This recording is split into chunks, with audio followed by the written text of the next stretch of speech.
Hello, superhumans. What if the very first major UFO encounter in modern history didn't just bring us flying saucers and strange debris, but also unleash the men in black and the shadow network of silence that may still be protecting the biggest secrets of our time? Let's get into it.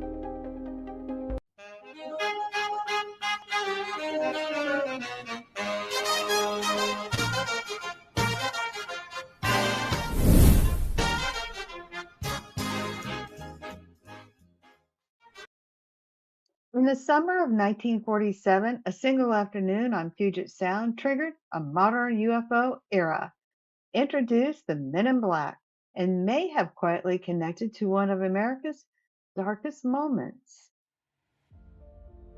On June 21st, Harbor Patrolman Harold Dahl was out scavenging logs with his 15-year-old son Charles, two crewmen, and their dog Sparky. Six massive donut-shaped crafts, each roughly 100 feet wide with portholes, hovered silently overhead. One wobbled violently, cracked open, and rained down lightweight, metallic strips like confetti, followed by heavy, white-hot slag. A chunk burned Charles' arm, another killed Sparky instantly.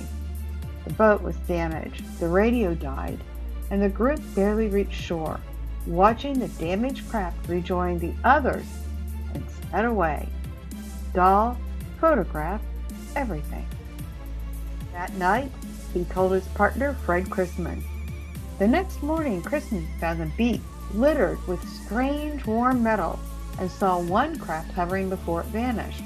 They had photos, samples, and a second witness. Then, the real terror began. The following day, a man in a crisp black suit arrived in a new Buick with no plates. He knew every private detail Dahl had ever shared publicly. The injuries, the dog, where they hid. At a diner, he ordered food, and yet he never touched it. And he warned Dahl, "Stay silent or worse will happen to you and your family." This was the first documented MIB. Dahl shared his story anyway, and the fallout was brutal. His son vanished. Later, they found him in Montana with total amnesia, and later he was hit by a car. His wife fell ill.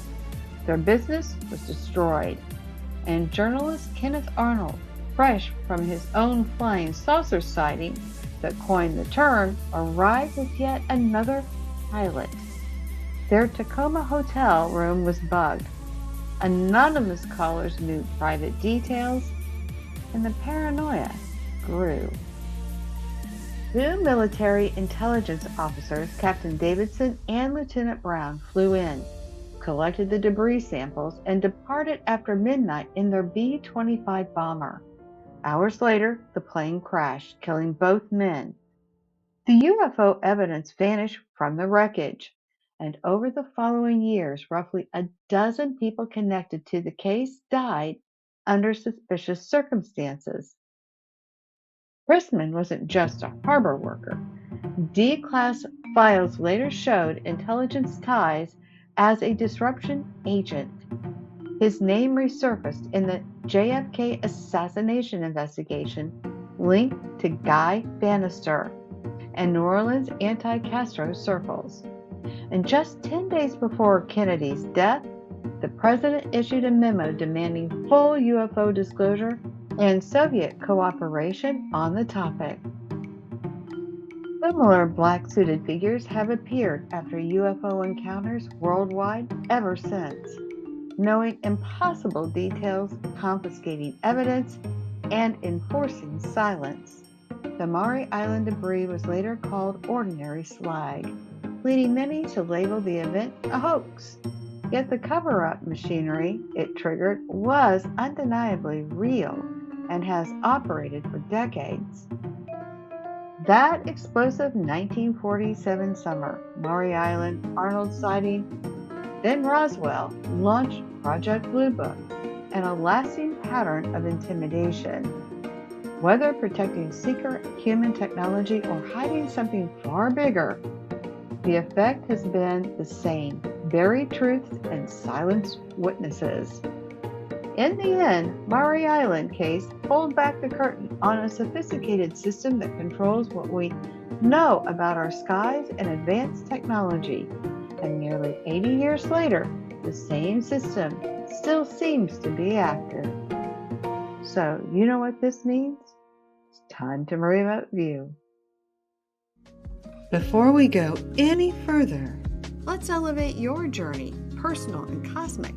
Meet your must-have companion, the Energy Healing Map at MDHmap.com. Perfect for beginners and pros. It's your guide to clearing trapped emotional energies like ancestral or past life baggage, aligning your vibration with your goals. Imagine releasing old vibes to unlock new skills like remote viewing. With a clear energy field, you'll tap into the unseen. MDHmap.com helps you heal, grow, and explore your universe. Grab your energy healing map today, clear the past energies, and align your vibe, and see what's out there. Visit MDHmap.com now. I am so impressed with this website, how well you've done it. You know, I've worked in analytics, IT systems before, and I'm thinking, wow, this is a lot of work. And the navigation and to know and just the whole mapping, you must be a very analytical person because this is so well done. So, I love it. Thank you. For beginners. Hello, superhumans. Welcome to the Men in Black, MIB, Associated Remote View. And if you can, give us a subscribe and a like. We would so appreciate it because our mission, right, Christina, is to inspire all of you to discover your superhuman self, because remote viewing or associated remote viewing is innate in all of us. You just got to develop the skills and clear away all those trapped emotional energies that could have put a damper on all that. All right, with that said, let's get to our first question. Are you ready? Yep. Okay, everyone, we are going to go through these questions and we're doing associated remote view, and we're going to feel this information out with each question. So you're actually going to be able to watch us live. And I'm going to be using my pendulum. I think, Christina, you'll be using your pendulum. But just so everybody knows, it actually goes sort of beyond that. And when you want to use your pendulum, you have to make sure you put your own emotions in neutral. And so that means blocking your ego, biases, filters, opinions, and emotions. Because if you don't do that, these energies are so subtle that you could override the answer to confirm your own biases. And so that's why you got to be very careful with this. But again, it is a technique and you can learn it. All right, ready? Yep. All right, so when we're doing this, we're not only have ourselves blocked and letting the pendulum, and it's so different. I mean, when I block my ego, biases, filters, and opinions before I pick up the pendulum, I notice a massive difference than when I don't. Have you, Christina? Yeah, for sure. All right, so our first question is, did the Maury Island donut ships open interdimensional rifts triggered by the 1947 atomic test? And I am getting a massive yes. And when I get massive yes, I'm also feeling goosebumps, or what they call confirmation chills, and I feel very light. So just trying to give our audience tips on how it all feels. Right. Yeah. I also got a yes for sure as well. How does that affect you? I mean, besides the pendulum, are you getting any other things? I mean, you've done this long enough. You know when your body tightens and it says no, and Right. lightens when it says yes. Right. So it was a big yes, and I'm really light. I didn't get confirmational chills, but that doesn't always happen for me. So All right, next question.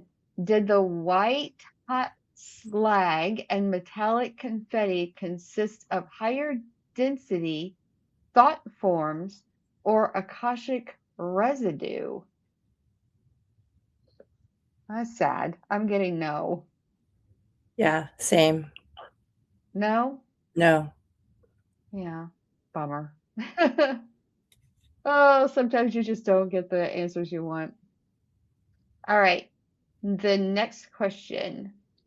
Did Sparky the dog act as an energetic grounding rod whose death sealed a soul contract? I'm getting no. Yep. I I'm hear it getting was just tragic. yeah, it was just wrong place. Yeah. Yeah. Poor Sparky the dog. Mhm. All right. Next question. Was the first man in black a tulpa or time traveling enforcer repairing the timeline? Oh, I get no. That's right. That's a no. Okay, next question. Was the entire 1947 UFO wave, Maury Island, Arnold, Roswell, a coordinated consciousness trigger for humanity? I'm getting no again. I mean, when I even read that question before I got done, all I felt was flat. Mhm. Yeah. Did Fred Chrisman protect reverse engineered um, pre-human technology connected to the JFK assassination? I'm getting no again, and that just feels really Yeah. flimsy. Um, were the mysterious witnesses or witness deaths and illnesses caused by a targeted scalar frequency weapons? And I'm just going to stop there because I get yes, but when it goes on to the broader question, erasing soul memories, I get no. That's Okay. interesting. Yeah. Huh. Uh, yeah. So you confirm or Yeah, disagree? I can. Okay. Okay. Was the Maury Island debris programmable conscious matter still powering modern black projects? I'm getting no. Yeah. But was the debris reverse engineered for black ops projects? And that is a massive yes. Yeah. Are the Are the global men in black actively enforcing the Earth's planetary quarantine on a hybrid starseed population?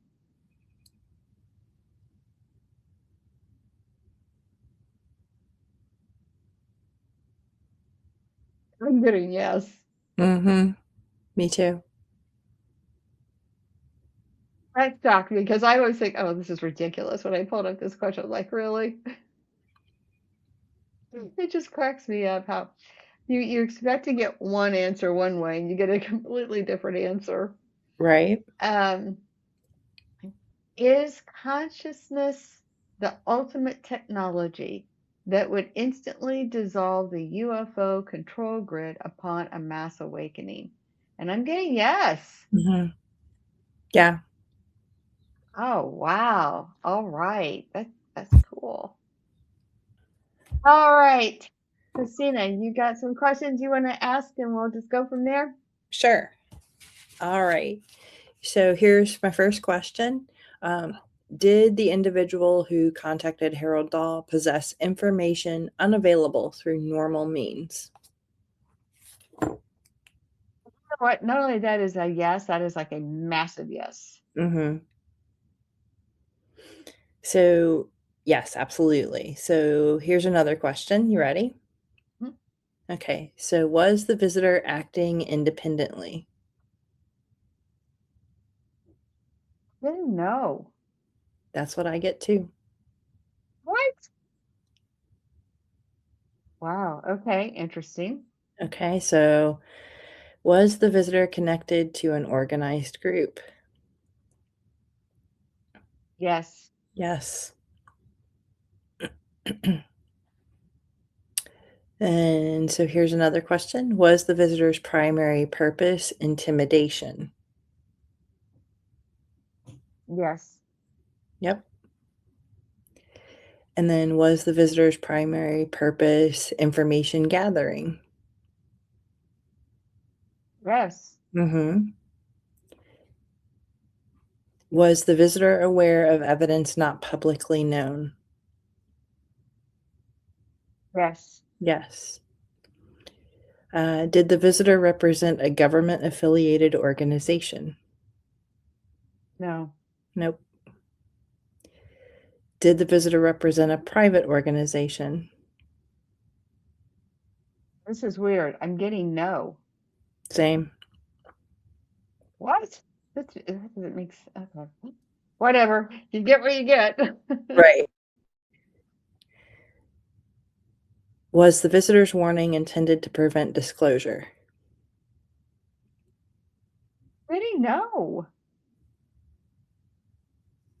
Right. Yeah, that's what I'm getting. So what does that mean? Why intimidate?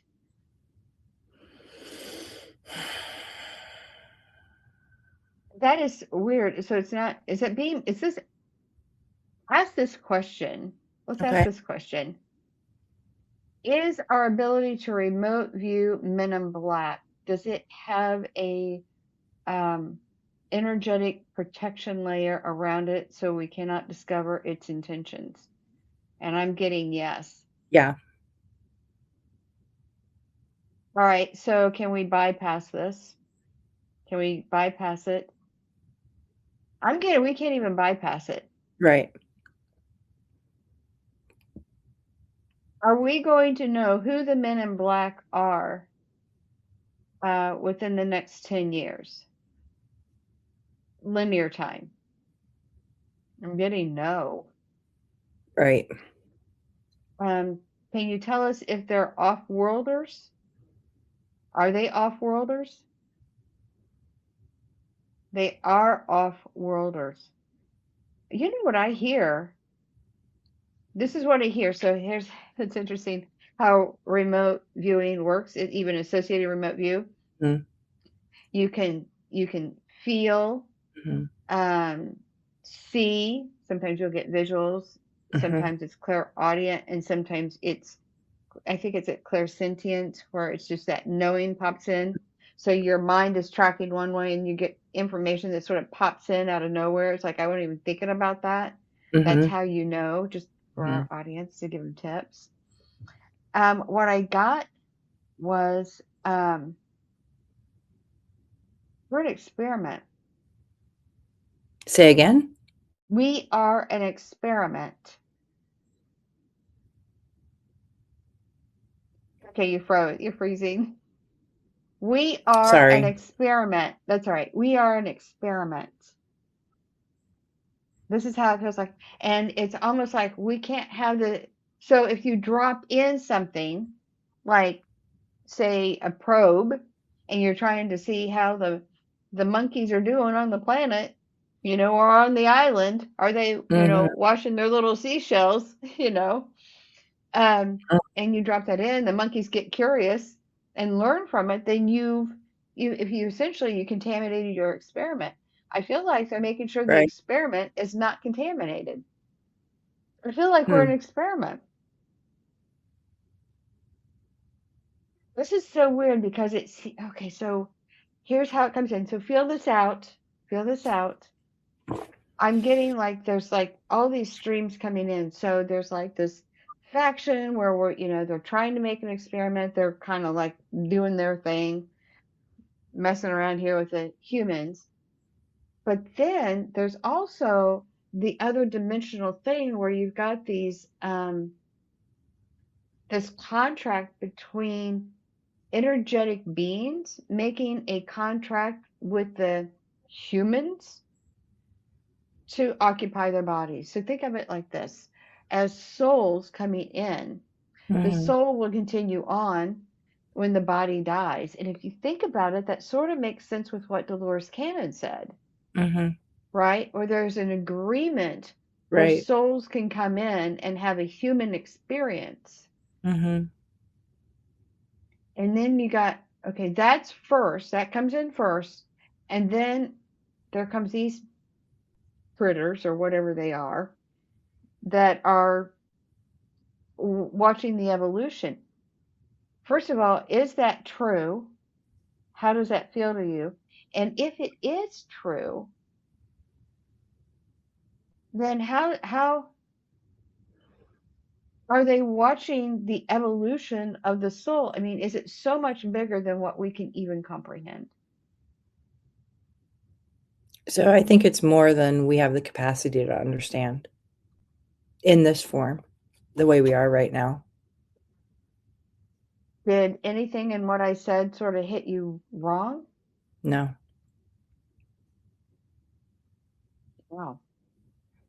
So that's why it's very difficult to remote view the Men in Black. I mean, we can get little tidbits, Mhm. but it's just so still far beyond what so it does feel like they're trying to keep everything cleaned up to stop a contamination Mhm. of an experiment. Is that right? Yeah.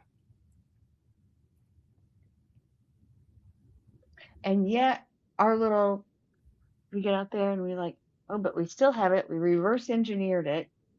Now we have Velcro and fiber optics and whatever Stephen Greer said and all Mhm. that. So it did actually, when you think about it, it did change things. Mhm. Because here's the thing, if you think about it, up until, let's just say, what is it, 1901 or 1903-ish, somewhere in there, you had Kitty Hawk, where a man took off, and had the paper and an engine and called lift and called it an airplane. Mhm. And it's between that point up, from man leaving the caves and being hunter-gatherers, going through all this other stuff and weird technology like the pyramids, which still perplexes people. So Mhm. something either happened there or before there.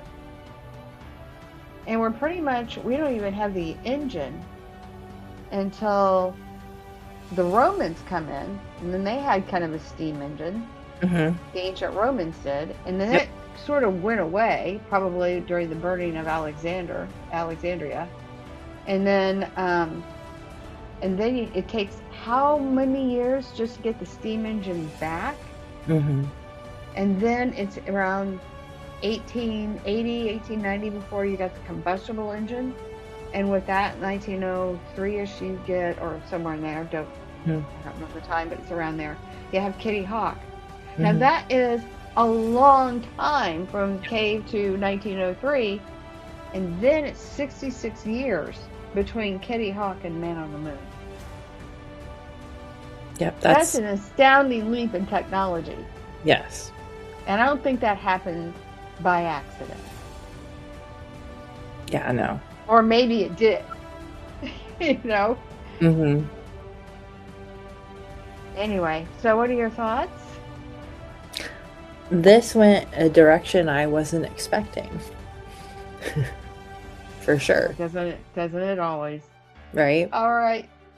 All right, everybody, please remember to hit the subscribe button and give us a like, and don't miss another upload on what we're going to remote view next. And we're going to keep this one a surprise. So we'll see you next week. Thanks for watching. Hello, superhumans. You know that quiet feeling inside that you sense there is a power to heal, to shift things for yourself and the people that you love? Well, it's real. And every single one of us carries the natural ability to work with energy. It's not something just reserved for people who spend thousands of dollars on fancy trainings and years of complicated certifications. Those paths are beautiful, but they're not the only way. And sometimes they feel limiting or even overwhelming. That's why I created MDHmap. I've been a certified QHHT practitioner since February 2016 and a certified emotion code practitioner for many years now. And over that time, I've seen how powerful these tools can be. But I also kept feeling there was a simpler, more direct way to bring it all together. And so I created this map from that experience, not to complicate things, but to make healing feel more accessible and flowing. MDHmap is expansive and direct. You simply follow the easy steps and gentle prayers laid right out on the map. Step by step, you clear specific energies that might be holding you back, like trapped emotions from old experiences, ancestral patterns passed down through your family line, that heavy heart wall that blocks deeper connections, or even energies linked to past lives and DNA that affect how you feel in your body today. The map doesn't leave you guessing. If you're new to energy healing, it also explains what each of these energies is and how they can quietly affect your health, your emotions, and your life in simple, grounded ways you can understand. You can start right away for yourself or lovingly support a family member or friend who's struggling. And if you are already an established energy healer, maybe you've been doing this work for years, you're going to love how much this map streamlines everything. So much more clearing and shifting happens in less time. And because the process is mapped out so clearly and efficiently, it feels like the work flows smoother, deeper, and with greater ease. So whether you are just curious and taking your very first steps, or you're a seasoned practitioner looking for a powerful new tool, the MDHmap meets you exactly where you are. No fluff, no overwhelm, just practical, heartfelt steps that honor your own inner wisdom. Feel into this. Your healing journey can be simpler than you think, and I'd love for you to explore it and see what opens up for you. Are you ready? It's time to ignite your superhuman in you.